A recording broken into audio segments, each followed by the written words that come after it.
إن الحمد لله نحمده ونستعينه ونستغفره ونعوذ بالله من شرور أنفسنا وسيئات أعمالنا من يهده الله فلا مضل له ومن يضلل فلا هادي له وأشهد أن لا إله إلا الله وحده لا شريك له وأشهد أن محمدا عبده ورسوله اللهم صل وسلم وبارك وانعم على سيدنا وإمامنا وقدوتنا محمد وعلى آله وصحبه وسلم تسليما كثيرا أما بعد السلام عليكم ورحمة الله وبركاته. Salam alaikum Sheikh. Avec Wa Assalam, barakallahu Mohamed. fik, nous avons honoré de ta présence. Alhamdulillah, on va continuer les cours, les lives pardon, concernant la prière. Alhamdulillah, on a décidé de consacrer une série de lives à cette adoration importante, qui est une adoration quotidienne, un des piliers de l'islam, sans lequel on va dire la croyance ou la foi n'est pas complète. En tout cas, parce qu'on a vu effectivement la divergence quant à ceux qui délaissent la prière. Et le moins qu'on puisse dire, c'est que c'est extrêmement important dans notre religion. Et une façon effectivement de l'accomplir, ou de cette adoration, c'est de savoir comment effectivement la faire. C'est d'abord de s'instruire pour, de pouvoir bien l'accomplir et de bien l'exécuter. Billahi alhamd. Qu'on a consacré effectivement cette série de cours à la fois à l'esprit et la lettre, l'esprit administratif, pour montrer à certains, pour faire redécouvrir ou rappeler effectivement à certains comment accomplir la prière comme le prophète alayhi salatu wassalam nous l'a enseigné. Barakallahu fik Cheikh, depuis le début, on a vu alhamdulillah, jusqu'au tashahhud, le premier tashahhud, où tu nous as expliqué les différentes versions du tashahhud, qu'Allah te récompense par le meilleur. Je te laisse, barakallahu fik, introduire l'épisode. Jazakallahu khairan. Bismillah, alhamdulillah, wa salatu wa salam ala rasulillah. Effectivement, comme tu l'as dit, la prière, c'est le rendez-vous quotidien, c'est l'invitation d'Allah subhanahu wa ta'ala. Donc, la manquer vraiment sans udhr, sans excuse, c'est très grave. Donc, pour l'esprit même de la religion. La lettre, elle est certes là, on va la rattraper, entre guillemets, mais Allah seul sait si vraiment on mérite qu'il accepte de nous. Il n'accepte que les pieux. Donc, nous avons effectivement voulu démontrer, puisque l'apprentissage, c'est avant tout la pratique et la démonstration. C'est pour cela qu'on a préféré, plutôt que de faire 1000 théories, de montrer comment on le fait. Et donc, on était arrivé, alhamdulillah, jusqu'au tashahhud, et on a vu 5 versions différentes. Peu importe, l'essentiel, c'est vraiment d'être présent dans la prière et ne pas dévier, ce qui nous permet donc de faire ce qu'Allah il aime, il agrée, puisqu'il a montré à son prophète sallallahu alayhi wa sallam comment il aime être adoré. Et d'ailleurs, la phrase d'introduction, je la trouve très belle, c'est qu'il faut la science et la pratique. Donc, ce n'est pas on aime Dieu, donc on va prier. Non, il faut savoir comment prier. Et alhamdulillah, la religion est complète. Donc, arrivé au tashahhud, on va te demander maintenant à toi, on est dans le tashahhud, il va falloir maintenant, si c'est le fajr ou le subh, à ce moment, on continue. Oui. Mais ça, on le verra, Inch'Allah, à la fin de la prière. Donc, on va partir maintenant du tashahhud, d'une prière de 4 rakas, comme ça. Alhamdulillah, on va aussi inclure celle de la 3, et celle de la 2 va venir à la fin. Donc, tu es assis pour le tashahhud. Donc, on a pris une version du tashahhud, n'importe laquelle, et donc tu es arrivé Ashhadu an la ilaha illallah wa ashhadu anna Muhammadan abduhu wa rasuluh. Alhamdulillah. À ce moment-là, effectivement, on se levait, on a vu qu'il y avait, on va dire, une divergence entre les ulama sur cet aspect-là. Ceux qui se lèvent effectivement en s'appuyant sur les orteils, sur le bas des orteils et en s'appuyant sur les cuisses, comme le hadith de Malik ibn al-Huwayrith. Effectivement, on se levant comme ça. Ou sinon, la deuxième version, c'est se lever avec les mains, effectivement, et ensuite les genoux. Effectivement, je ne sais pas si on en a parlé, je ne pense pas. Effectivement, il y a la divergence sur le hadith de l'ajn, c'est le fait que le prophète sallallahu alayhi wa sallam, il s'appuyait comme celui qui pétrit. Et ce hadith-là, il y a des divergences entre les ulama, est-ce qu'il est authentique ou pas. Certains disent qu'on peut le faire comme ça, où il n'y a pas vraiment de différence, soit comme ça, soit en se levant avec les mains. En tout cas, on se lève Et à ce moment-là, il y a une question, effectivement, de, barakallahu fik, introduire le tekbir. Est-ce que, en faisant comment, à quel moment, est-ce qu'on lève la main, on lève pas la main? Effectivement, Il y a une divergence, controversion. comme tu l'as si bien dit, il y a une divergence.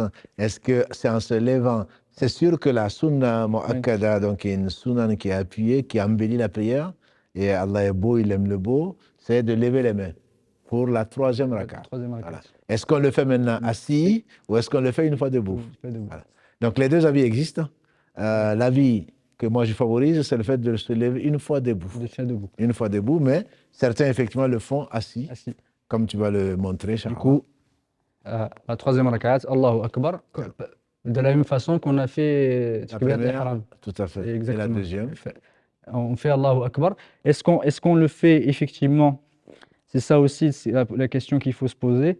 Est-ce qu'on fait Allahu Akbar effectivement au début et ensuite on lève la main, ou on attend de se lever pour dire Allahu Akbar en levant la main comme au début? justement, alhamdulillah, au début, on a bien Oui. expliqué qu'il y Oui. avait trois façons de Trois faire. façons de faire. Et alhamdulillah, la prière n'est pas viciée. Au Totalement. contraire, Allah est généreux. Donc, on peut le faire en disant Allahu Akbar en même temps, ou Allahu Akbar et ensuite on lève la main, Lève la main. ou alors on lève la main et on dit Allahu Akbar. Les trois façons sont permises. Et alhamdulillah. Donc, Barakallahu fik.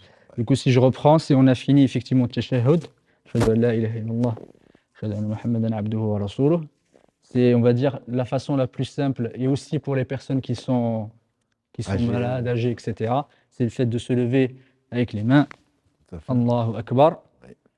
et ensuite, à ce moment-là, On va donc ensuite lire la Fatiha, Fatiha. sans laquelle il n'y a pas de raka, donc il n'y a pas de prière sans Fatiha, jusqu'au bout. barakallahu fik. Et je me posais la question, effectivement, il y a ceux qui, on en a parlé le premier cours. Enfin, le premier cours, on était dans le côté pratique sur l'isti'aza, c'est le fait de dire A'udhu billahi minash shaitanir rajim. Est-ce qu'en lisant la Fatiha, on redit A'udhu billahi minash shaitanir rajim, ou comme certains ulama disent que comme tu l'as dit au début, il n'y a plus besoin de le dire pendant la prière? Les deux avis existent, ça ne corrompt pas la prière, mais l'avis le plus fondé, c'est de dire A'udhu billahi minash shaitanir rajim. Une fois, ça suffit. Une fois, ça suffit. Voilà, donc on Barakallahu n'est fik. pas obligé de réciter, enfin, de demander cette protection tout le temps, mais qu'on la demande n'enlève rien à la prière. Barakallahu fik. Du coup, on lit la Fatiha. Ensuite, on va quand même refaire comme on avait fait la dernière fois, comme ça fait un rappel. Inch'Allah, mais sachant que la sunna, c'est vraiment après deux raka'ah, c'est la Fatiha C'est la seule, Fatiha. on ne rajoute pas de sourate ou de verset. Barakallahu fik. Sachant qu'il y a quand même une divergence sur cet aspect-là, certains ulama disent que parfois le prophète alayhi salatu wassalam, ça lui est arrivé. Justement, Oui. comme c'est parfois, ça Oui. ne fait pas partie Partie des de- sunan dans le sens de il le faisait tout le temps. Voilà. Exactement. Donc, c'est qu'il faisait tout le temps. Si on l'oublie, on doit le réparer. Et si ce n'est pas le cas, alors si on l'oublie, il n'y a pas de problème à supposer qu'il ne l'a pas fait exprès. Mhm. Voilà. Barakallahu fik. Et en C'est-à-dire même que- temps, excuse-moi, la Oui, sagesse, vas-y. c'est que quand on l'entendait quelque part, ça veut dire que c'est possible. Si jamais ça arrive à quelqu'un de le faire et il n'a pas fait de soujoud avant ni après. Donc, c'est des choses qui sont permises dans la prière. Barakallahu fik. Après le Fatiha, on m'a dit effectivement on recommence à poser. On avait montré les différentes façons de le faire. L'important c'est de poser effectivement la main droite sur la main gauche au niveau de la poitrine, c'est ça. Tout à fait. Hein. Lire la Fatiha. Ensuite, On lève la main. à on nouveau. lève la main Ouais. et Allahu Akbar. On avait dit qu'effectivement on tenait Les les genoux en écartant sachant qu'il faut que le dos soit droit. Ouais. Pardon, on invoquant Allah subhanahu wa ta'ala avec en disant subhana rabbi al-azim, bihamdi, trois fois minimum. On va dire que, pardon, une fois minimum, pardon, trois fois la sunna. Ensuite, sami'a Allahu liman hamidah, rabbana wa lakal hamd.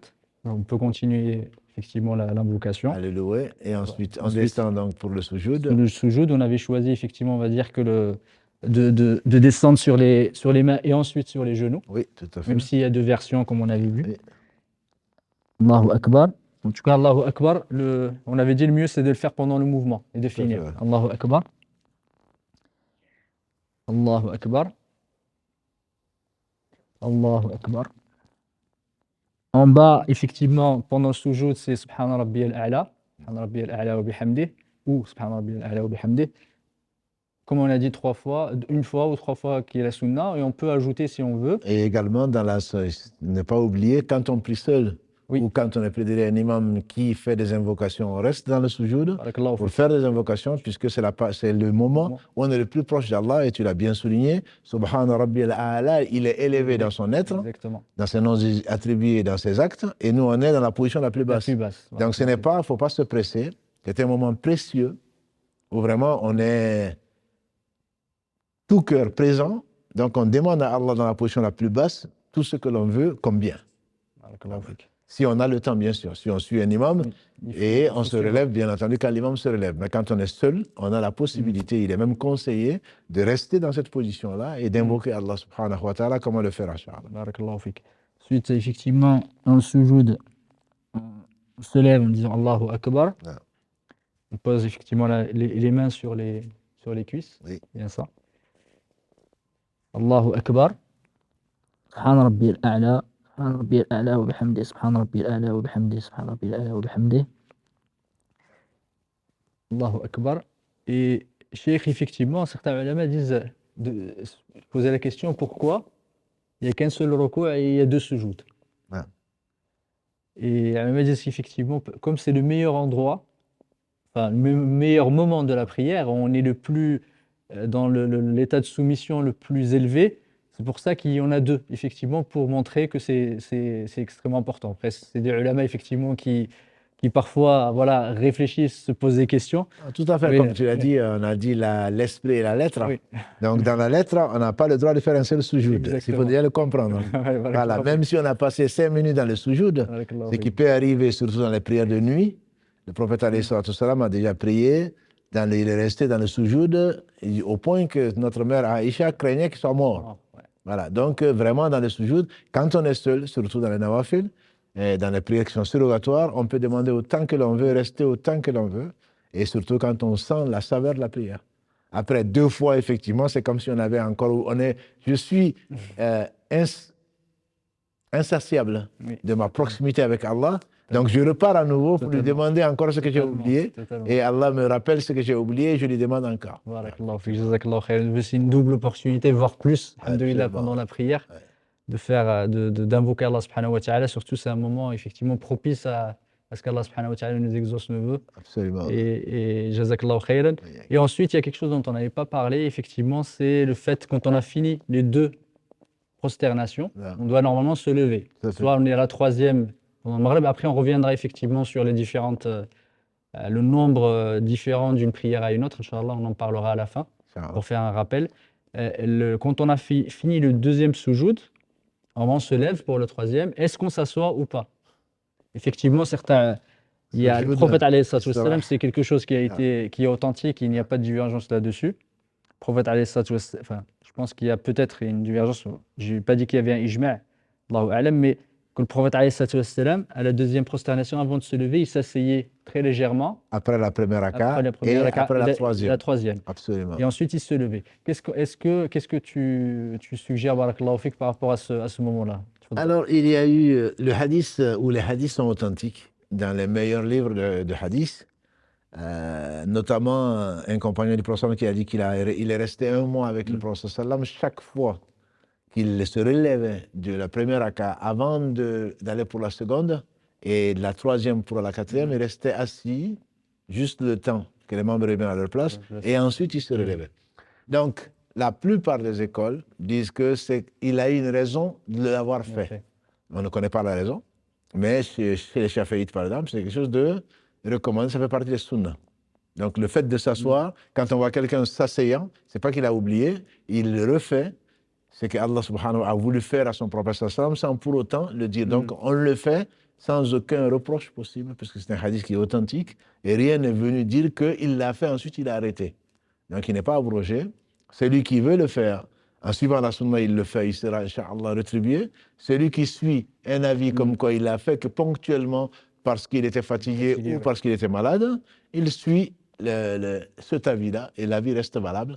Pas pour dire que ce n'est pas important, parce qu'il a jugé que l'avis le plus correct est celui-là. Barakallahu fik. Jazakallahu khair. Effectivement, il y a divergence entre les ulama sur ce point. Donc, il y a trois avis, grosso modo.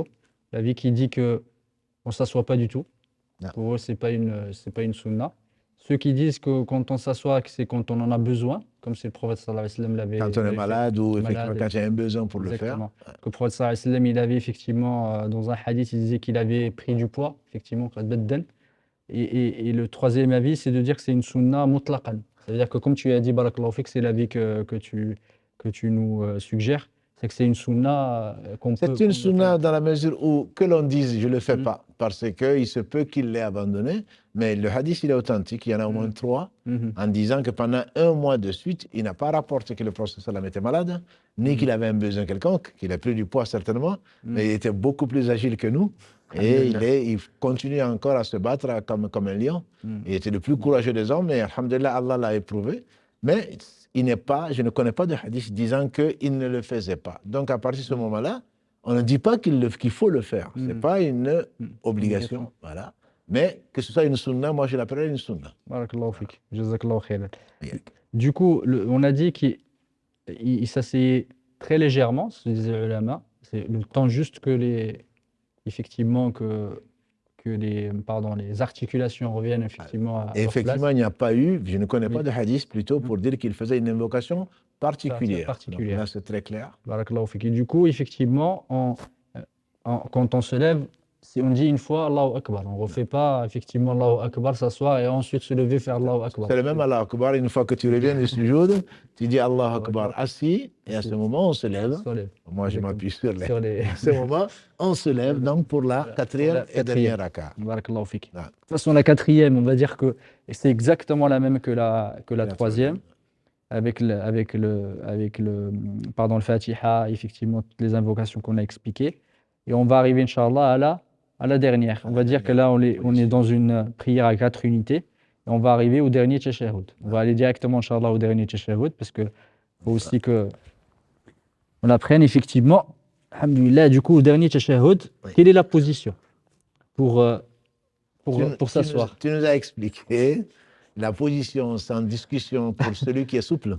Oui. Donc, c'est la position que tu as montrée, à savoir la fesse gauche donc par terre et donc les orteils en direction de la Qibla, même si nous, on n'est pas dans la direction de la Qibla. Et donc, voilà la position qui est la sunna. Mais on sait que ce n'est pas une obligation. Totalement. Il n'y a pas de sujoud ni avant ni après. Et surtout, il n'y a pas à se rendre malade ou à se blesser. Donc, celui qui peut le faire, la dernière position, dernière position assise, le prophète alayhi salatu wassalam faisait ce qu'on est en train d'imiter. Il faisait certainement beaucoup mieux que nous, voilà, mais ce qu'on est en train d'imiter, c'est-à-dire la fesse gauche par terre et le pied gauche sous donc le pied droit et donc les orteils vers la direction de la Mecque. Voilà. Mais celui qui ne peut pas, il s'assoit comme il peut. La yukallifu Allahu nafsan illa wus'aha. Alhamdulillah. En tout cas, barakallahu fik, il y a d'autres versions sur la dernière, des hadiths aussi qui sont. Voilà, il y a des versions où il sortait les deux pieds. Et on a une comme ça aussi où il sortait le pied effectivement entre la cuisse et le. Il y a plusieurs versions, il y a des hadiths qui sont très, très différents, mais alhamdoulilah, celle qu'on peut faire et qui est plus facile parce que certaines sont plus compliquées pour. Compliqué, peut-être aussi, n'ont pas fait. Parce qu'on a n'ont pas le même poids chez les savants. Exactement. Mais bien entendu, on n'est pas savant, on suit un des avis. Oui. Ce qu'il faut savoir, c'est qu'effectivement, l'islam, c'est la simplicité. Exactement. Il ne faut pas se faire du mal. Et quand on a une position qui correspond à ce qui a été décrit, à ce moment-là, alhamdoulilah, on applique ça. Barakallahu fik. Alhamdoulilah, c'est ce que tu as dit, jazakallahu khairan. C'est vraiment, on a des difficultés et que ça va nous empêcher de nous concentrer parce qu'on a des douleurs. Et que voilà, vaut mieux se concentrer à la prière que parfois essayer de faire des choses si on a des difficultés. Alhamdoulilah, comme tu as dit, la yukallifu Allahu nafsan illa wus'aha. C'est l'esprit et la lettre. Soit on est très, très strict sur la lettre, quoi qu'il en coûte d'un point de vue esprit, soit l'esprit, c'est vraiment la concentration et on a de la prière que là où on est concentré. Donc il faut privilégier la concentration quand la lettre est là. Barakallahu fik. Si on repart effectivement sur le tashahhud, c'est le dernier, effectivement c'est le tashahhud de la dernière unité de prière. Ça veut dire soit subh, la deuxième quand on est à la prière du subh ou du fajr, tout dépend des écoles. C'est le Maghreb. Le Maghreb, c'est la troisième. Sinon, pour le Dhuhr, l'Asr et l'Isha, c'est la quatrième. Effectivement, c'est le dernier. On repart, effectivement, on avait déjà évoqué, c'est la même, hein, c'est la même position que pour les doigts.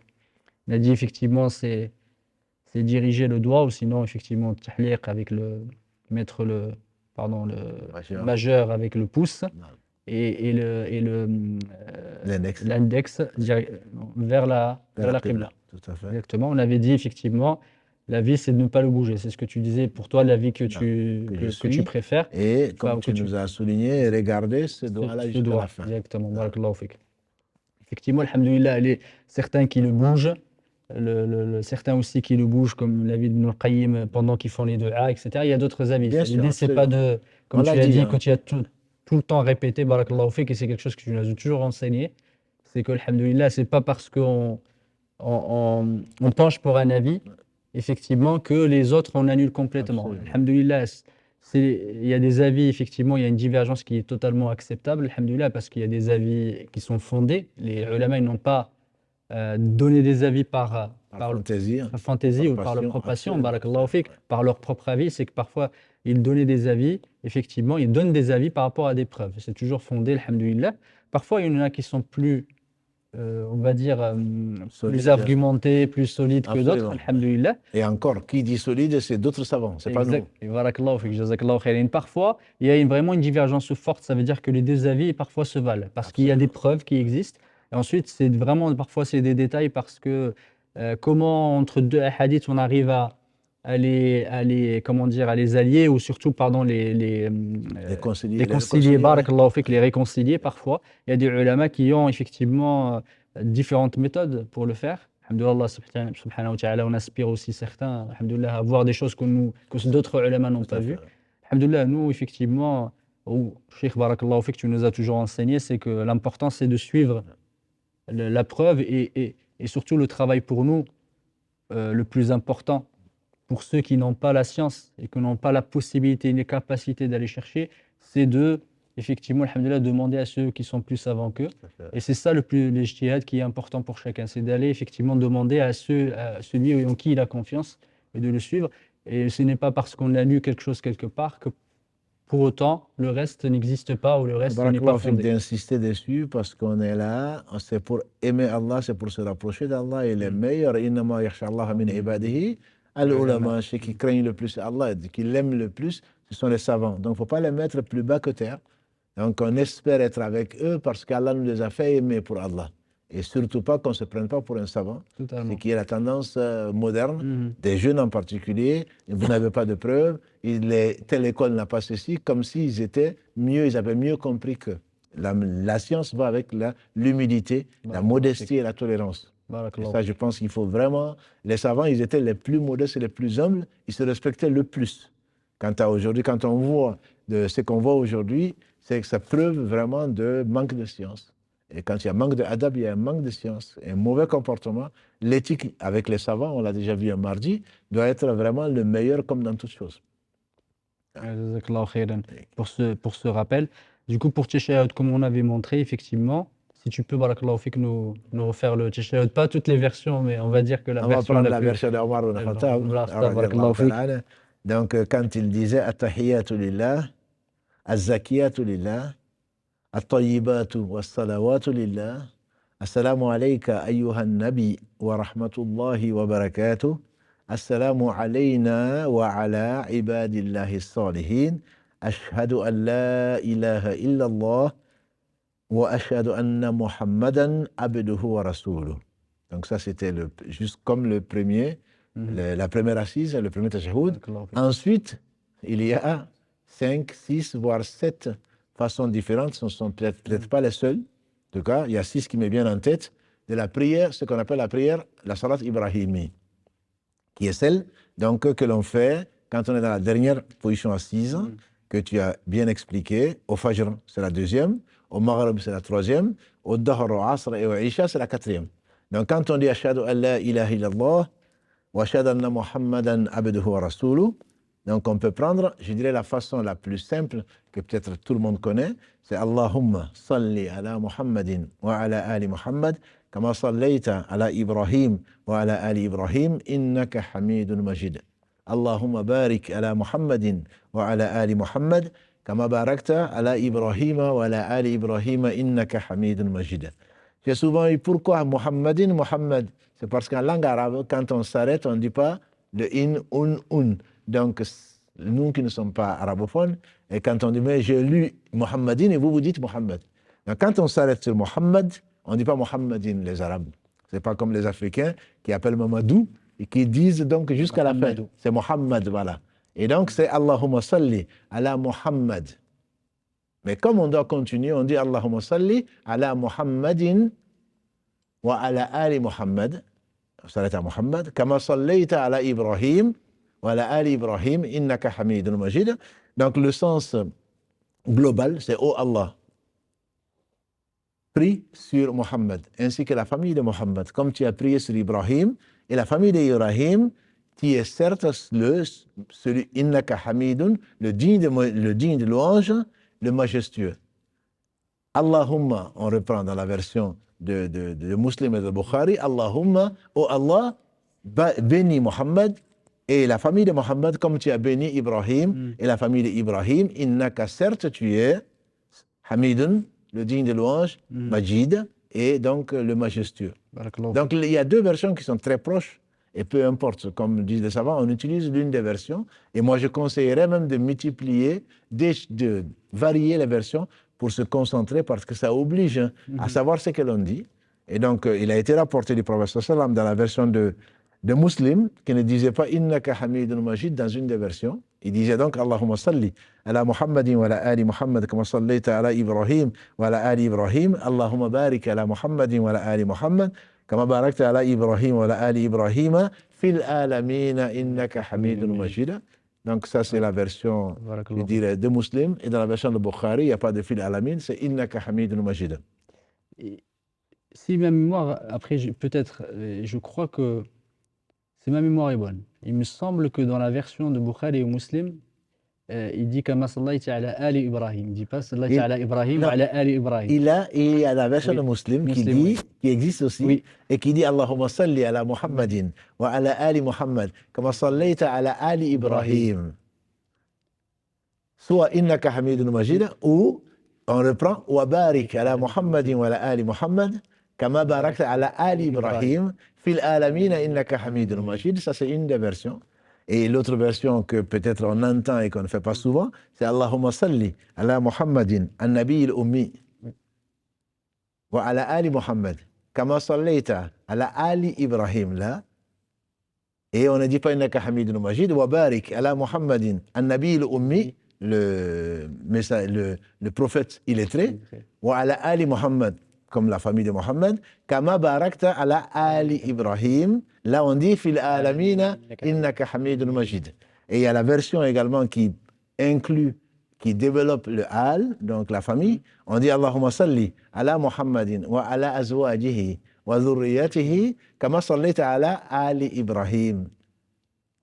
Wa barik ala Muhammadin wa ala ali Muhammad wa barik ala Muhammadin wa azwajihi wa dhurriyyatihi kama barakta ala Ali Ibrahim innaka hamidun majid. Donc là, c'est l'explication de l'autre. Ali Ibrahim, Ali Muhammad, c'est qui?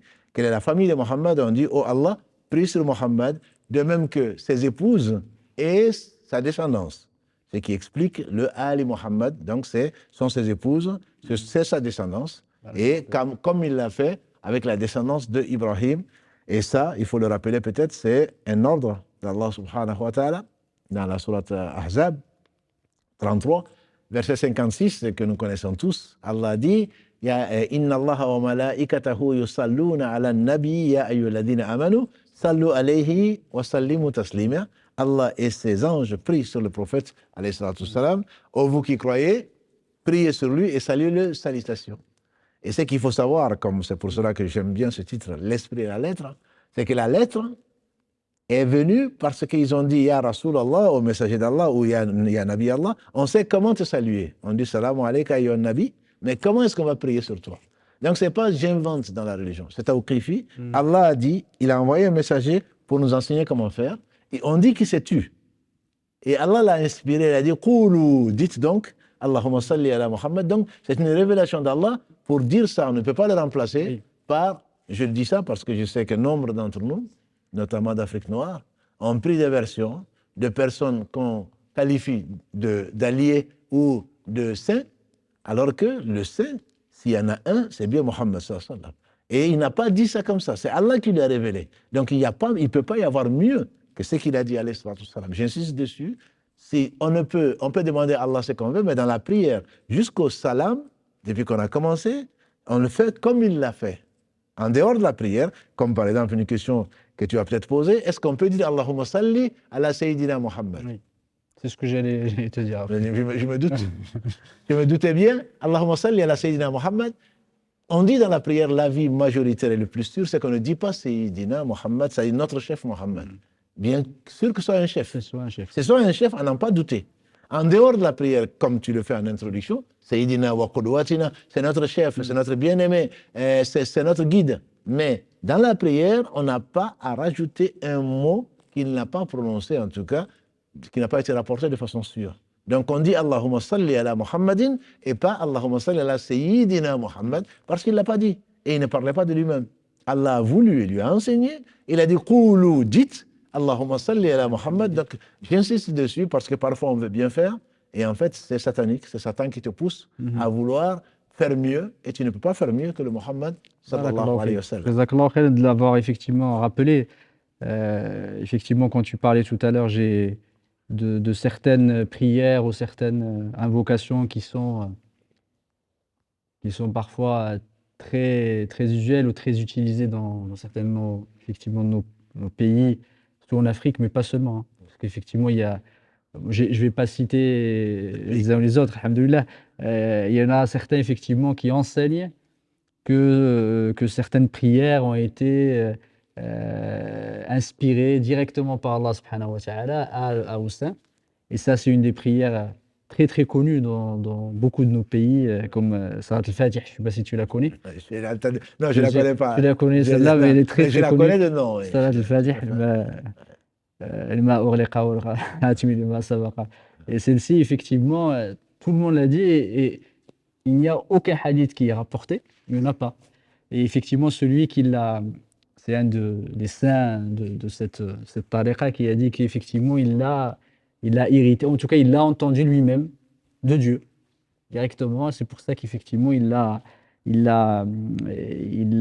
comment dire, transmise à tout le monde et c'est devenu une habitude. C'est devenu même plus, comment dire, plus utilisé que parfois les vraies invocations, les vraies évocations qui sont rapportées véridiquement du prophète alayhi salatu wassalam. Donc, il faut, barakallahu fik, d'avoir fait ce rappel-là.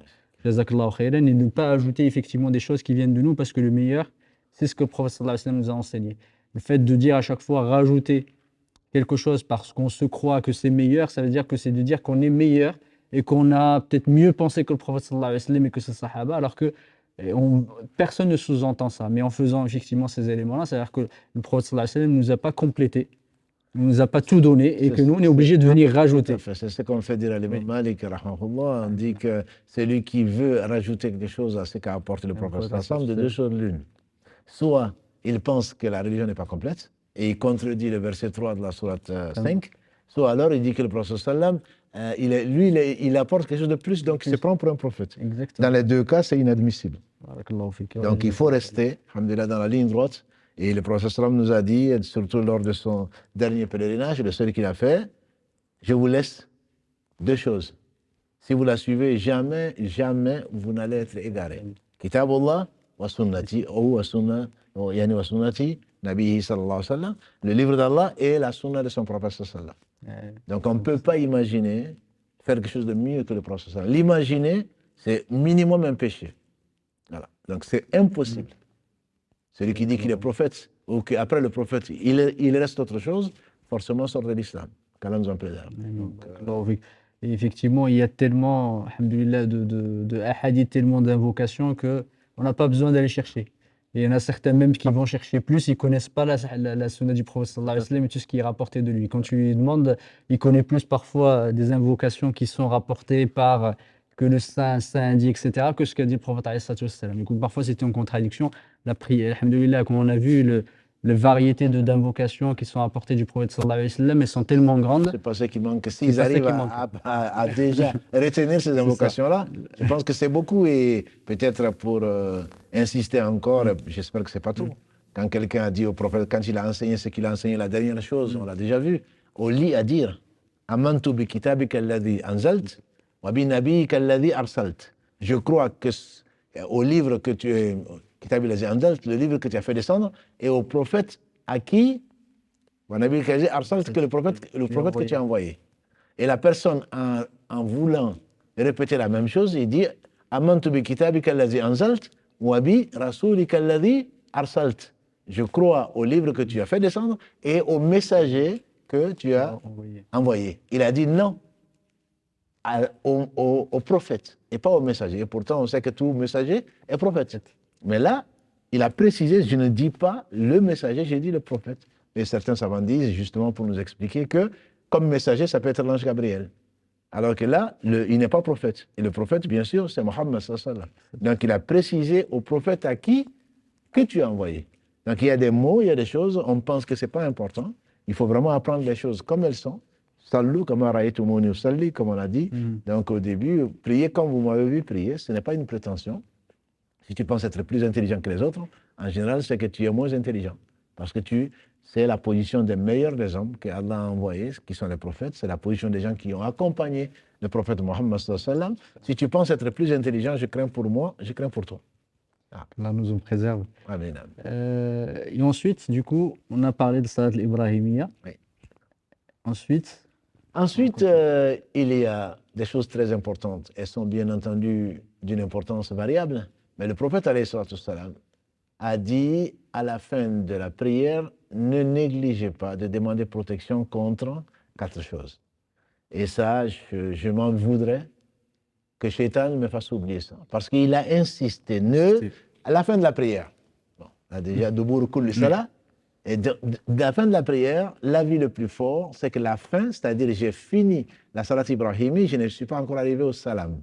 C'est quand même la fin de ma prière. D'autres ont compris littéralement la fin de la prière, c'est-à-dire après le Salam. Oui. Voilà. Donc moi, je vais rester sur le fait, c'est l'avis du Cheikh Othaymin, c'est l'avis d'autres savants éminents, c'est que chaque fois qu'il s'agit d'une invocation, c'est avant le salam. Parce que tu as tapé à la porte du roi en disant Allahu Akbar, il t'a ouvert, tu as fait dans le soujoud. Et là, tu vas terminer, tu lui demandes, et ensuite tu dis salam alaikum, ça veut dire que la porte est fermée. Et donc, ce n'est pas la peine de lui demander encore. Donc, tout ce que tu dois demander, c'est soit dans le soujoud, soit après la salat Ibrahim qu'on a vue, et avant le salam. Donc ça, contre 4 choses, il y a au moins 2 versions, on ne va pas donner plus, 2 versions qu'il faut retenir, au moins l'une des versions ou une partie, je conseille à tout un chacun, à moi personnellement. C'est Allahumma inni a'udhu bika min adhabi jahannam, wa min adhabi al-qabr, wa min fitnat al-mahya wal-mamat, wa min sharri fitnati masih ad-dajjal. Oh Allah, je te demande protection contre le châtiment de l'enfer. Mais comme il n'y a pas de hasard, on peut être protégé du châtiment de l'enfer, mais avoir le châtiment de la tombe. Il a rajouté, et contre le châtiment de la tombe, contre les tentations, fitna de la vie et de la mort, et contre les maux des tentations de l'antéchrist. On ne va pas rentrer dans les détails qui est l'antéchrist, vous le connaissez, sinon on reviendra dessus, Inch'Allah. Mais c'est important. Quand on croit que chaque homme, un des meilleurs hommes qui était, donc Saad ibn Mu'adh, pour qui, qu'à sa mort, le trône d'Allah tremblait, le prophète s'est accroupi en disant priez pour votre frère, donc Saad, il est en train d'être interrogé. Ça, c'est l'épreuve de la tombe. Celui qui est protégé de l'épreuve du châtiment de la tombe sera protégé, Inch'Allah, du châtiment de l'enfer. Mais on peut être protégé de l'enfer et avoir quand même l'épreuve de la tombe, comme on l'a vu, puisqu'il y a des musulmans, parce qu'ils ont fait des péchés, Allah les a fait, donc châtiés dans la tombe. Donc il faut vraiment, je conseille à tout un chacun, à commencer par moi-même, de demander ces 4 choses.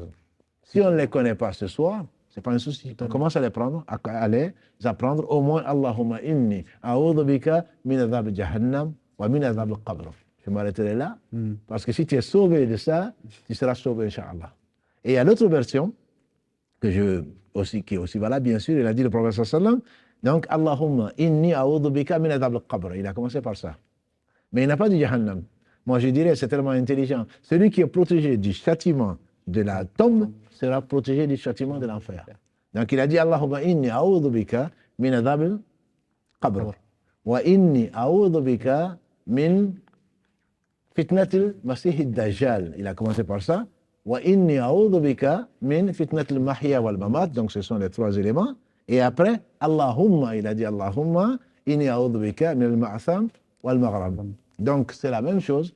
Oh Allah, je te demande protection contre le châtiment de la tombe, contre la tentation de l'Antéchrist, qui est la pire des tentations, et contre les tentations de la vie de la mort. Oh Allah, je te demande protection contre les péchés et contre les dettes. Donc ça lui est arrivé, ces deux versions que je conseille à tout un chacun de varier. Comme je dis, comme tu l'as dit, la concentration, c'est ça l'esprit. Donc le fait de chercher ces mots et de chercher la bonne, ça permet en même temps d'adorer Allah subhanahu wa ta'ala plutôt que ce soit un réflexe. On ne sait même pas qu'est-ce qu'on a dit. Totalement. Donc ça, c'est quatre choses. Il a insisté, il dit ne faites pas le salam ou ne terminez pas la prière avant de demander à Allah protection contre ces quatre choses. Totalement. Et certains ulama même nous ont dit que c'est un wajib, quand on l'oublie, il faut rattraper. Certains ulama. Certains, la vie générale, c'est qu'on ne sait pas ce qu'on a perdu. C'est qu'une sunna, effectivement. Mais ce n'est qu'une sunna, mais je ne comprends pas que l'on puisse oublier de demander protection à Allah contre le châtiment de la tombe, alors que ça nous pend au nez. Alors que l'épreuve de la tombe, sauf les prophètes, et certains disent les enfants non pubères qui sont morts, et les martyrs, n'ont pas l'épreuve de la tombe. Et le prophète disait, ça suffit, l'éclat donc de l'épée au-dessus des têtes, comme la roulette russe, c'est déjà terrible, ça prouve qu'ils sont sincères. Mais quant à nous, à moins qu'Allah veuille nous rappeler autrement, il n'y a plus de prophètes. Donc c'est vraiment, quand tu demandes la protection d'Allah contre le châtiment de la tombe, c'est comment tu y crois. On dit y croire. Et le messager d'Allah insistait souvent, Man kana yu'minu billahi wal yawmil akhir. C'est-à-dire qu'il croit en Allah et au jour du jugement dernier. Et nous sommes nombreux à dire qu'on croit en Allah. Je ne doute pas. Mais si on croyait vraiment au jour du jugement dernier, il y a beaucoup de choses qu'on ne ferait pas. Et donc à commencer par, à chaque prière, demander protection à Allah contre le châtiment donc de la tombe, contre le châtiment de l'enfer. Ne serait-ce que ça ce soir, et demain, Inch'Allah, on va rajouter autre chose. Inch'Allah, barakallahu fik. Du coup, si on parlait de tashahhud tout à l'heure, le dernier, c'est un pilier. C'est un pilier pour certains. C'est un pilier pour certains. Et pour d'autres, c'est une obligation. Oui, par rapport aux écoles, mais en tout cas, c'est sans ça, si on oublie la prière et il faut la refaire. Oui, pour tashahhud, on parle du tashahhud, le dernier. Si on ne le fait pas. Il y a deux avis. Pour, par exemple, les Shafi'ites, le tashahhud du milieu, c'est lui qui est obligatoire. Obligatoire. Voilà. Alors que pour les Hanbalites, par exemple, c'est le dernier tashahhud. C'est le dernier qui... Voilà. Donc, si on ne le fait pas, il faut le réparer, sinon la prière devient nulle. Voilà. Donc, ça, c'est vraiment important. Si on ne le sait pas, par contre, la yukallifu Allahu nafsan illa wus'aha, on parle comme on est des perroquets, comme les savants le disent, Allah ne charge aucune âme au-dessus de ce qu'elle peut supporter, c'est que quand on ne sait pas, on ne sait pas. Même la Fatiha, on a vu, on dit Subhanallah, Alhamdulillah, La ilaha illallah, Allahu Akbar, comme cette fille qui est rentrée il y a tout à l'heure donc après le Dohr, dans l'islam. Si elle ne connaît pas la prière, elle doit quand même faire la prière avec Subhanallah, Alhamdulillah, La ilaha illallah, Allahu Akbar. Donc quelqu'un qui ne connaît pas le tashahhud, il ne va pas l'inventer. Donc il va dire Subhanallah, Alhamdulillah, il va invoquer Allah. Mais quand on le connaît, il faut le faire. Totalement. Du coup, c'est une obligation. C'est une obligation. Là. Barakallahu fik. Et Salat al-Ibrahimiyya, c'est une obligation, une sunna. À ma connaissance, Salat Ibrahimi, c'est une sunna de le faire, puisque celui qui le fait, et sans oublier que celui qui prie sur le prophète sallam, Allah subhanahu wa ta'ala prie sur la personne 10 fois. Et ça, ne serait-ce que ça, nous qui sommes très matérialistes, ne serait-ce que ça, comment on va oublier de prier sur le Muhammad sallam par lequel Allah nous a guidés vers la foi et suivre la sunna donc de Ibrahim alayhi salatu sallam. Donc il faut le faire. Et ce n'est pas parce qu'on est pressé, il n'y a pas mieux que la prière. Il n'y a pas mieux que les bénédictions. Okay. Juste peut-être pour préciser que la prière d'Allah, comme disent, c'est le fait, la prière d'Allah sur le prophète sallam, ce n'est pas 2 rak'ahs, comme certains disent, prier sur le prophète sallam. Non, prier c'est demander à Allah, subhanahu wa ta'ala, de mentionner Muhammad sallam dans la noble assemblée. Voilà. De lui accorder encore plus de valeur, plus d'honneur. La prière des anges, disent les savants, c'est le fait de demander à Allah de lui faire encore plus de miséricorde. Et nous, notre prière sur le prophète sallam, c'est le fait d'une adoration et de demander à Allah également de lui accorder la miséricorde. Voilà. Et aussi as-salam, parce que des fois on dit salut, enfin, c'est une salutation, alors que la plupart des ulama, effectivement, disent que salam ici, c'est dans salam, c'est le fait que c'est préservé de tout mal. Le prophète sallallahu alayhi wa sallam, c'est ne pas lui passer le salam. Après, il y a effectivement des divergences entre les ulama Non. sur cet aspect, mais c'est la version, wallahu a'lam, l'explication la plus plausible. Et parfois, c'est traduit par Salut. voilà, le salut. Allah prie sur Mohammed et salut Salut Mohammed, Mohammed. bien sûr, non. Accorde-lui la paix également, on C'est traduit ça en français. Exactement. Mais effectivement, c'est salim an shay. C'est le fait de préserver le prophète sallam de tout mal. Et bon, même s'il a dit alayhi salatu wassalam, même si je suis mort, Allah a interdit aux termites de manger le corps des prophètes. Ils sont dans leur tombe en train de prier. Et quand on me salue ou on fait cette bénédiction, Allah donc, me permet de répondre à l'invocation. Donc, il ne faut pas penser qu'on ne va pas, bien sûr, il est formellement interdit de demander au prophète quoi que ce soit. Il est mort. Exactement. Mais Allah lui met un ange qui lui transmet nos salutations et il répond, alayhi salatu wassalam. Donc, il ne s'agit pas, bien entendu, d'une chose qui n'est pas importante, elle est extrêmement importante. Jazakallahu khair. Du coup, effectivement, après de demander à Allah subhanahu wa ta'ala la protection des quatre choses dont tu as parlé, on invoque Allah subhanahu wa ta'ala. On invoque Allah subhanahu wa ta'ala et peut-être, si je prends l'école de Cheikh Oussemin, ce dua que nous connaissons tous, je pense, et qu'on fait souvent après le salam, qui est Allahumma inni ala dhikrika wa shukrika wa husni ibadatik. C'est vraiment yani jamal al-kalam.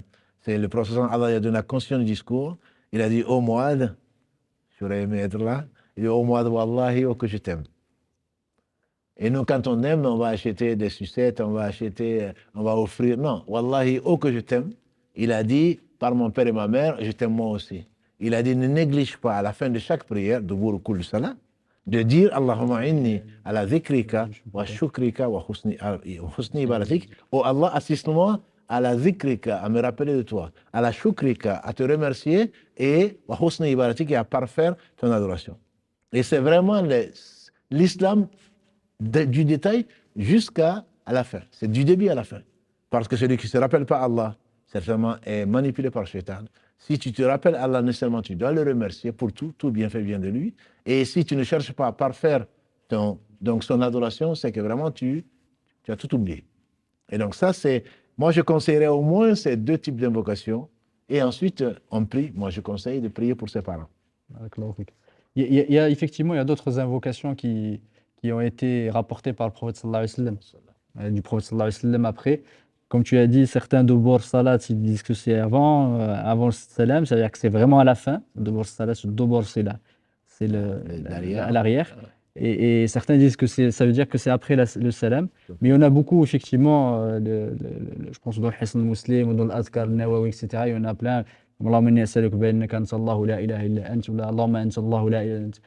Mannan ya badi'a as-samawati wal ard. Il y a beaucoup effectivement d'invocations rapportées par le prophète sallallahu alayhi wa sallam. Les meilleures, c'est celles qui sont rapportées par le prophète sallallahu alayhi wa sallam. Si on doit choisir, c'est toujours choisir ce qui est rapporté par le prophète sallallahu alayhi wa sallam, parce qu'à la fois on voit la facilité, mais en réalité c'est une inspiration. Exactement. Il n'y a pas mieux que les doigts tirés du Coran, oui, exactement, ou de la sunna du prophète sallallahu alayhi wa sallam. Exactement. Ne cherchez pas à refaire la roue comme disent les Français. La roue, elle est comme elle a déjà été faite. Allah nous a facilité. Le mieux, c'est vraiment d'apprendre ces doigts-là. Ils sont en phonétique, ils sont maintenant sur Internet, on peut les écouter, ne me dis pas je ne comprends pas arabe, on peut appuyer sur un bouton, sur un lien, et on a le son, et on l'apprend plus facilement. L'apprendre également à nos enfants, qui ont meilleure mémoire que nous, et alhamdulillah, ça va leur servir toute leur vie. Donc ça, c'est vraiment très important, et effectivement, on ne va pas rentrer dans les détails. Dire que c'est un moment, c'est là où on est le plus proche d'Allah, dans le sujoud et à la fin de la prière. Jazakallahu khair. Du coup, effectivement, si on ne connaît pas d'invocation rapportée du prophète alayhi salam, on invoque comme on peut. Comme dans ce jour, effectivement, on invoque à la fin. Moi, je dirais, il y a cette fameuse que chacun d'entre nous, Rabbana atina fi dunya hasana, wa fil akhirati hasana, wa qina adhaban nar. C'est un doa qui est global. Et si tu n'es pas sûr d'avoir dites, tu peux encore le répéter. Donc voilà, au Seigneur, Seigneur, donne-nous une belle part dans ce bas monde, belle part dans l'au-delà, c'est ce qu'on cherche tous. Et préserve-nous du châtiment, du châtiment de l'enfer. Donc ça, c'est un dua qui est global et il n'y a pas mieux. Voilà. Donc si on connaît, plus on invoque, et plus on connaît Allah, plus on lui demande. Et Allah se fâche contre celui qui ne l'invoque pas. Jazakallahu khair. Du coup, effectivement, à la fin, comme ça, on va arriver à la fin de la prière, parce que là, on n'a pas fini encore. C'est vrai, c'est vrai. Effectivement, après les du'as, à la fin, on avait dit la vie le plus prépondérant, c'est d'invoquer avant le salam. Effectivement, à la fin, quand on a fini, on avait parlé, effectivement, on n'en avait pas parlé. Quand on prend la position effectivement du tashahhud, on garde cette position jusqu'à la fin. Jusqu'à la fin, absolument. Jusqu'à la fin du du'a à la fin. Oui. Et parfois, certains ne savent plus quoi faire avec leurs doigts quand ils ont terminé, que l'imam, machallah, il continue. Qu'est-ce qu'on fait? Oui, qu'est-ce qu'ils font? Est-ce qu'ils posent la main quand ils ne savent plus quoi dire? Et du coup, ils se disent, tiens, voilà, j'ai arrêté, j'ai fini. Ça, c'est le voleur dans la prière dont tu parlais. C'est que c'est Satan te fait, tu voles dans la prière. C'est qu'une fois que tu as fini, moi je te conseille de continuer à faire des dhikr. Et comme je dis, Rabbana atina fid dunya hasana, si tu as ça et que ça correspond à ce que les anges disent, Amin, que Allah accepte de toi, tu es au paradis. Donc il ne faut surtout pas se laisser son esprit vagabonder. Non, certainement pas. Parce qu'effectivement, beaucoup ne savent pas qu'ils peuvent faire des du'as, en fait. Et surtout ceux aussi, l'avis majoritaire, enfin, pardon, l'avis majoritaire, l'autre avis qui dit que les du'as, c'est après. Du coup, certains, ils s'arrêtent effectivement à ce qui. Et du coup, alhamdoulilah, qu'est-ce qu'ils font? Parce qu'effectivement, il y a ceux aussi qui suivent l'avis, qu'ils font le du'a, ils ne le font pas à la fin. Qu'est-ce qu'ils font effectivement à ce moment-là? Pour cela, est-ce qu'ils posent la main? Est-ce qu'ils continuent à faire ça? Continuer à garder la position jusqu'à la fin de... On a dit que le prophète sallam faisait ça et le regardait, continue à faire les doigts. Voilà. Donc à partir du moment où moi je conseille à tout le monde de continuer à faire les doigts. Maintenant, si tu ne veux pas faire les doigts, si tu as fini comme on les voit, parfois même... C'est pour ça, parce que on les entend taper pour dire à l'imam, ça y est, moi j'ai fini. Voilà. C'est le fait de pointer du doigt est accompagné par les invocations ou par l'évocation de dhikr. Donc, quand on a fini, à ce moment-là, on pose les deux mains sur les genoux. Et ensuite, effectivement, à la fin, on dit Assalamu alaikum. Il y a plusieurs versions. Pour toi, comment on dit Assalamu alaikum en regardant effectivement à droite et à gauche, parce que certains regardent qu'à droite, ils essaient de prendre ils ne font Assalamu alaikum qu'à droite. Donc, à ma connaissance, il y a 4 façons de dire Salam alaikum. Soit on dit Salam alaikum une fois, et là on regarde en face Assalamu alaikum. Ça, c'est de l'avis malikite. Soit on dit Assalamu alaikum, donc à droite, wa rahmatullah, et Assalamu alaikum seulement à gauche. Ou Assalamu alaikum wa rahmatullah, Assalamu alaikum wa rahmatullah. C'est ça qui est le plus courant. Le prophète sallam, je ne sais pas si c'est ce qu'il a fait le plus, en tout cas c'est le plus courant. Assalamu alaikum. C'est pas assalamu alaikum, c'est assalamu alaikum wa rahmatullah, tourné jusqu'à ce qu'on voyait donc la blancheur de ses joues, de sa joue. Assalamu alaikum wa rahmatullah. Et la dernière, qui est moins courante, c'est Assalamu alaikum wa rahmatullahi wa barakatuh. Assalamu alaikum wa rahmatullah. Ce sont les 4 versions que je connais. En tout cas, tu as bien fait de dire que le prophète sallallahu alayhi wa sallam se tournait jusqu'à ce qu'on voit sa joue, parce que certains disent salam alaikum comme ça, rapidement. Effectivement, on te voit, quand tu le fais, tu tournes bien, etc. C'est que c'est la sunna du prophète alayhi sallam. C'est pas parce que tu as envie de faire. Non, c'est pas parce que tu as envie de montrer la joue à quelqu'un. En tout cas, barakallahu fik. Allah yafik. À ce moment-là, arrivent les invocations. Effectivement, après, si tu peux rapidement nous faire un rappel des invocations après le... Ça va être très, très difficile de faire rapidement, mais effectivement, après le salam, il a été rapporté du prophète sallam, donc qu'il faisait des invocations, le dhikr, astaghfirullah, astaghfirullah, astaghfirullah.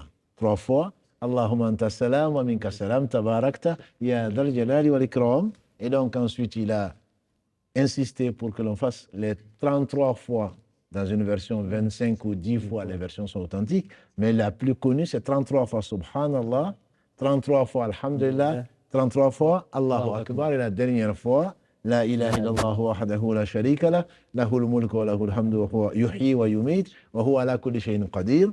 Donc ça, c'est les 100 fois, et il a assuré à celui qui le disait, donc c'est là que tous ses péchés vont être pardonnés. Il y a Ayatul Kursi qu'il lisait, qui est le verset le plus grandiose du Coran, 255 de la Sourate al-Baqarah, que nous connaissons tous, au lit ou après chaque prière. Il y a également le fait que, alayhi salatu wassalam, il récitait les 3 dernières sourates. Voilà. Donc, Ikhlas, Qul Huwallahu Ahad, Qul A'udhu Birabbil Falaq, Qul A'udhu Birabbin Nas. Et quand c'est après le Fajr et après l'Asr, si on dit Masa et Sabah, il les faisait 3 fois. Donc, ça, c'est des choses qui sont rapportées de lui et il y a bien d'autres. Mais ça, c'est vraiment un très résumé. Au moins, astaghfirullah, astaghfirullah, astaghfirullah. C'est tellement beau. Les savants disent que malgré sa concentration, on demande pardon à Allah de n'avoir pas été aussi studieux, de ne pas adorer comme il aurait aimé. Voilà. Et donc, astaghfirullah, astaghfirullah, astaghfirullah, Allahumma anta salam. Oh Allah, c'est toi la paix, comme ça qu'on dit. Mais tu es exempt de défauts plutôt. Comme l'explication que tu as donnée, moi c'est la meilleure explication que j'ai trouvée. Anta salam, c'est-à-dire que tu es salam de tout défaut. Tu es parfait, en gros. Allahumma anta salam wa minka salam, et la perfection vient de toi. Tabarakta, béni sois-tu. Tabarakta, ya dal jalali wa ikram, toi qui es le digne de majesté et de magnificence. Voilà. Et après, donc, le subhanallah, il ne faut pas les négliger. Il n'y a que Satan qui nous fait oublier ça et d'aller très vite. Donc, aller s'occuper d'autres choses qui sont certainement moins importantes. Barakallahu fik. Et puis, alhamdoulilah, en tout cas, il y a des livres, effectivement, qui expliquent. Parce qu'il y a La ilaha illallah wahdahu la sharika lah, effectivement, du fois. Après, ça dépend, comme tu avais dit, Allahumma qini adabaka yawma tab'atu ibadak, Allahumma ighfir li ma qaddamtu wa ma akhartu wa ma asrartu wa ma a'lantu. Il y a certains qui disent avant, et après certains le disent avant le salam, ça c'est après le salam. Après, il y a certains ulama, ils disent que cela c'est après, et le reste, ça dépend. Il y a des divergences entre les ulama, surtout sur Allahumma qini adabaka yawma tab'atu ibadak, Allahumma ighfir li ma qaddamtu wa ma akhartu wa ma asrartu wa ma a'lantu. Certains disent que cela c'est après. Et le reste, les autres invocations, c'est avant le salam. En tout cas, moi, je le fais avant parce que le hadith sur lequel je me base, c'est celui d'Ali ibn Abi Talib qui disait que le prophète ne faisait pas le salam avant d'avoir dit « Oh Allah, pardonne-moi mes péchés passés à venir, ce que tu sais, ce que toi seul sais, ce que j'ai fait en cachette comme ce que j'ai fait en apparence. » Voilà. Donc, de toute façon, comme tu dis, on ne peut pas s'ennuyer et il faut accorder à cette partie sa place qui est énorme. Jazakallahu khairan, barakallahu fik. En tout cas, voilà, avec les invocations, on a, alhamdoulilah, terminé, on va dire, le cycle de la prière depuis le début jusqu'à la fin. Il y a juste une petite question. Comment peut-on traduire le fait d'utiliser l'index tel un bâton pour le tashahhud? Disons que peut-être que la personne veut dire, quand on pointe du doigt, c'est l'unicité. Là, je pense qu'il n'y a pas de différence entre les savants. Le hadith d'Ibn Abbas, que ce mouvement-là, est-ce qu'il s'agit du fait de bouger ou le fait de montrer l'index, de pointer qu'Allah seul mérite l'adoration, est plus dur à Satan qu'un bâton. Est-ce que c'est ça qu'il veut dire? Je ne sais pas. Dans tous les cas, c'est quelque chose qui est connu et on dit on va faire prier comme le prophète l'a prié. Il n'a pas dit ça veut dire cela. Mais nous, on le fait comme on l'a vu le faire. Si ça veut dire cela, alhamdulillah, ça veut certainement dire mieux que ça. En tout cas, on sait que c'est ce qui plaît à Allah, subhanahu wa ta'ala. Donc, on le fait. Après, que ce soit un bâton ou pas, parce qu'il y a tellement de façons, on a vu même qu'on pouvait juste faire ça. Donc, bon, ce n'est pas le plus important. L'esprit, c'est vraiment imiter le prophète sallallahu alayhi wa sallam. Une dernière question, effectivement, est-ce que le tashahhud, on peut à la fin, est-ce qu'on peut continuer les invocations après le salam de l'imam? C'est que, par exemple, si on est derrière l'imam et que l'imam, effectivement, est pressé. On l'a dit ici, et on a dit ici, le mieux, c'est suivre la sunna qui dit l'imam a été fait pour être suivi. Et Allah sait qu'on allait lui demander que l'imam était GV, il était très pressé, on le suit. S'il dit salam alaikum, on finit peut-être juste le mot ou la phrase, et on dit salam alaikum, on ne reste pas. Comme dans le sujoud, certains restent en train d'invoquer Allah, alors que l'imam est déjà debout. Non, si c'est ce que tu veux faire, tu pries seul. D'ailleurs, tout à l'heure, quand on a parlé de sajdat de Julus, le fait de s'asseoir entre le sajud, etc., les ulama, effectivement, ils ont dit vaut mieux suivre l'imam. Si l'imam ne le fait pas, suivre l'imam, c'est mieux que de délaisser vouloir faire la sunna et de délaisser une obligation. L'obligation, barakallahu fik, c'est le fait de suivre l'imam. Et là, l'imam n'a pas fait une sunna à supposer que c'est une sunna. Son opinion, c'est que ce n'est pas le cas. On le suit. On doit le suivre. Sinon, on prie seul. Ou alors, on fait l'imam. Vraiment, c'est important. C'est quelque chose qu'il faudrait qu'on garde en tête. C'est que l'imam, il faut le suivre Quand tout ce qui n'est pas, bien sûr, désobéit pas à Allah. Barakallahu fik. Le dernier, le adhan est-il obligatoire quand on fait la prière seule? Ça, on en a déjà, je crois, On en a déjà répondu. La parlé. iqama. On dit que c'est conseillé, personne ne dit que c'est obligatoire, sauf ceux qui disent que c'est obligatoire, ils parlent d'une obligation collective. Si quelqu'un le fait dans la cité, ça suffit, mais ce n'est pas une condition de la prière, ni une obligation, ni un pilier, encore moins. En tout cas, c'est recommandé, c'est une sunna de le faire même quand on est seul. Même quand on est faire seul. le adhan et le exactement. Même quand on est seul, même pour les femmes, il ne s'agit pas bien entendu de chanter sur les toits, mais le fait de le faire, c'est du dhikr. Et le fait de le faire, c'est une bonne chose. Ça ne peut que embellir parce que, comme l'a dit le prophète sallallahu alayhi wa sallam, quand on fait l'adhan, Shaitan il s'en va. Donc, en jetant un pet. Donc, il faut le faire. Enfin, il faut. C'est mieux de le faire. On est loin, Satan au moins pour un moment. Barakallahu fik. Jazakallahu khair. Et avant de terminer, la question sur le masih. Parce que celle-ci, il ne faut pas qu'on l'oublie. Pour le wudu, effectivement, est-ce qu'on peut essuyer les chaussures, parfois les chaussettes aussi, il y a des divergences entre la main, effectivement, sur les chaussettes actuelles, je ne parle pas des chaussettes à l'époque. Bien sûr. Barakallahu fik, c'était un frère ou une sœur qui a posé la question, on a promis de lui répondre, donc même si on va prendre du temps, ça fait partie de la science. Et on sait que le masih, ce qu'on appelle le masih, avec l'essuiage, comme on l'appelle, est une sunna, et on dit même que les hadiths sont tellement nombreux qu'ils sont arrivés au nombre de mutawatir. C'est-à-dire que plus de dizaines de hadiths qui disent cela, et c'est l'un des points même du dogme des sunnites par rapport aux chiites qui ne le font pas. Donc on y croit, le prophète l'a fait, on est venu en lui enlevant, en voulant lui faire, en voulant rendre service, en lui enlevant les chaussures, il a dit laisse-les moi, je les ai portées en état d'ablution.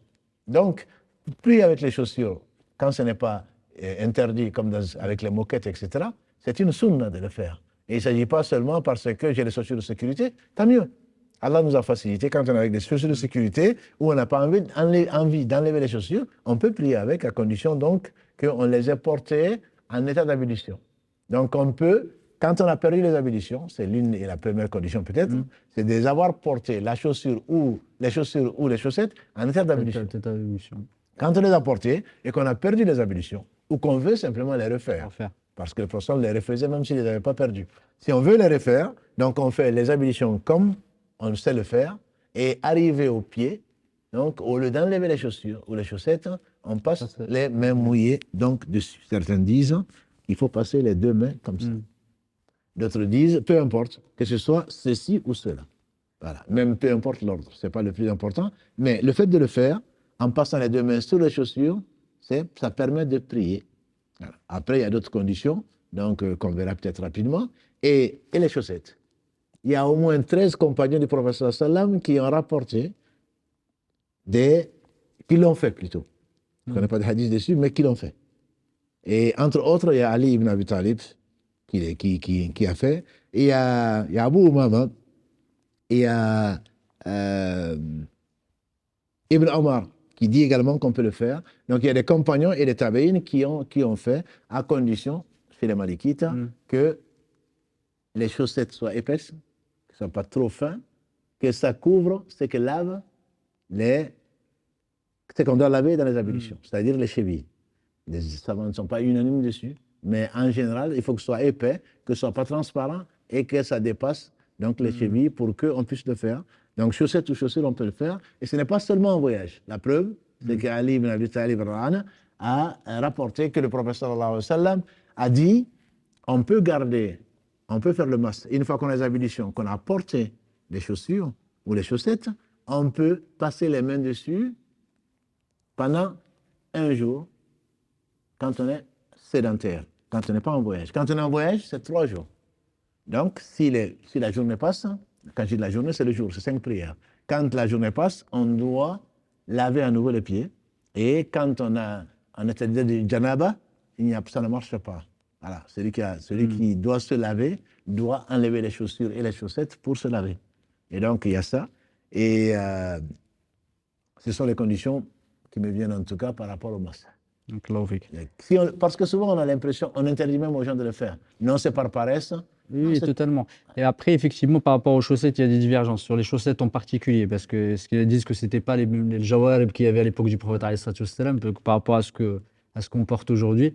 C'est pour ça qu'effectivement, certains il y a beaucoup de divergences Parce que ce type de chaussettes, on n'en avait pas. Celles qu'on porte là, elles n'existaient pas comme celle-ci à l'époque, mais les ulama disent qu'effectivement, elles ont à peu près le même fonctionnement. Il faut juste qu'elles soient épaisses. La même fonction, c'est ça. Exactement. On porte les chaussettes, c'est pas pour faire beau. D'habitude, on ne les voit pas, les chaussettes. Exactement. Dîmes. Mais ils marchaient avec, en fait. Les chaussettes, ils marchaient avec. C'est pour ça, mais effectivement, les ulama, et c'est pour expliquer pourquoi certains, ils sont plus par rapport aux chaussettes et pas pour les chaussures, par exemple en cuir. Et certains aussi portent, je ne sais pas si tu les as déjà vus, les khoufs, oui, exactement. Les chaussons en cuir, exactement. Certains existent qui sont en cuir, mais bon, oui. Ce n'est pas... Barakallahu fik. En tout cas, tu nous as expliqué qu'effectivement, alhamdoulilah, de respecter aussi, parce que certains ne respectent pas ceux aussi qui font l'essuyage sur les chaussettes, ils disent que ça passe pas.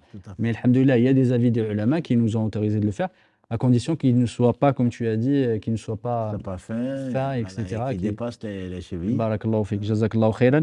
Dernière peut-être question, et on va terminer là, parce qu'on a dépassé l'horaire. Il y a des questions, c'est quand on enlève les chaussettes, quand on avait déjà on s'est essuyé, on a enlevé les chaussettes. Est-ce qu'on doit refaire les ablutions ou pas? L'avis majoritaire, c'est que quand on enlève les chaussettes, on n'a plus les ablutions. Mais on ne peut pas, encore une fois, quelqu'un qui a enlevé les chaussettes, qui a prié, on dit qu'Ali ibn Abi Talib qui était un savant, on dit qu'il a enlevé les chaussettes ou les chaussures et qu'il a prié. Donc on ne va pas dire que ce n'est pas permis. Mais l'avis majoritaire des savants, c'est qu'une fois que tu enlèves les chaussettes, tu dois refaire les ablutions en lavant les pieds. Mais si tant que tu les gardes, tu peux encore passer la main dessus. Et chez l'imam Malik, c'est conseillé de mettre la main droite ici, sur le dessus, et la main gauche dessous du talon vers donc, les orteils. Alors que là, c'est l'inverse. Donc on fait comme ça, mais il suffirait de passer la main dessus. Et on connaît la fameuse phrase de Ali ibn Abi Talib, si c'est la raison qui devait décider la religion, on aurait plutôt tendance à passer la main sous les chaussures. Et pourtant, on la passe au-dessus des chaussures. Et d'ailleurs, Islam ibn Taymiyyah, il dit que c'est pas contradictoire. Il disait que le fait de passer la main, si on demande à quelqu'un des chaussures de nettoyer, ça ne sert à rien parce qu'on marche avec. Du coup, voilà, déjà propre. Exactement. Du coup, en fait, pour lui, c'est dans son livre Ta'arud al-Aqli wa al-Naql. Il dit qu'effectivement, il n'y a pas de contradiction entre la raison véridique, la vraie raison, parce que parfois c'est une fausse raison, et notre religion, al-Naql. C'est pour ça qu'il a dit, normalement, on passe, notre religion ne va pas te demander des choses futiles. On ne va pas te demander de nettoyer en dessous de la chaussure parce que ce ne sera jamais propre. En tout cas, barakallahu fik, jazakallahu khairan pour ces explications, qu'Allah te récompense par le meilleur. Et avant de terminer, il y a l'énigme. Parce que j'oublie même maintenant, je suis habitué. Il y a une seule personne qui a eu l'énigme, c'est qui m'étonne parce que je pensais que c'était facile. Mais Allah sait que ce n'était pas facile puisque j'ai mis des mois à définir l'énigme. Donc, il s'agissait. Donc, je parlais en tant qu'armée, ça pouvait être. Ce sont des signes de la toute-puissance d'Allah subhanahu wa ta'ala. Et en tant qu'armée, que l'on soit, donc soit c'est un soldat seul, soit c'était en tant que soldat, plutôt en tant qu'isolé, c'était un informateur. Et il peut être en légion. Donc il s'agissait des oiseaux.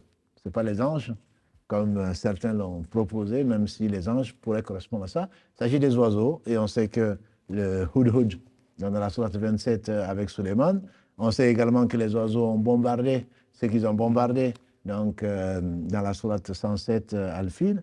On sait également qu'ils sont évocateurs, ils font du dhikr, même si on ne comprend pas le dhikr, mais avec Daoud, alayhi salam, quand il psalmodiait, j'allais dire le Coran, quand il lisait le psaume, les oiseaux étaient restés suspendus par volée. Et ce que je voulais dire également en tant que signe de la toute-puissance d'Allah, c'est que dans la sourate Al-Baqarah, verset 260, Allah subhanahu wa ta'ala, quand Ibrahim a demandé à Allah de lui faire voir comment il ressuscitait les morts. Allah dit, est-ce que tu n'es pas croyant? Il dit, non, c'est pour la certitude. Il a dit, mais quatre oiseaux, découpe-les, mets-les sur les montagnes, et ensuite appelle-les, tu les verras en train de voler vers toi. Pour que tu saches qu'Allah subhanahu wa ta'ala est capable de toutes choses.